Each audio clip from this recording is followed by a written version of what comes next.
আগামী দিনে কারা স্বেচ্ছাসেবক দল করবে, আগামী দিনে যারা জনগণের সাথে মিশতে পারবে তারা আগামী দিনে স্বেচ্ছাসেবক দল করবে।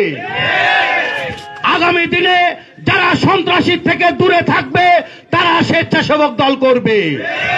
যারা মাদক সেবন নিজ এলাকায় গ্রহণযোগ্যতা অর্জন করবে তারাই স্বেচ্ছাসেবক দল করবে।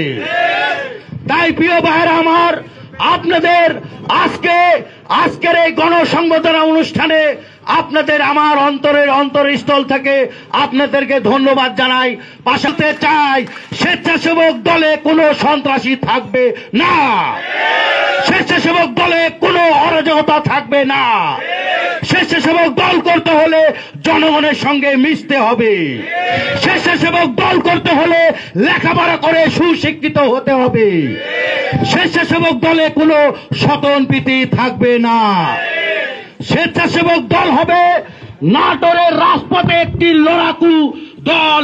নাটোরের রাজপথে আগামী দিনের ন্যায় সামনে যে নির্বাচন আসবে, স্বেচ্ছাসেবক দলের প্রত্যেকটা নেতা কর্মী সেই নির্বাচনে বলিষ্ঠ ভূমিকা পালন করবে।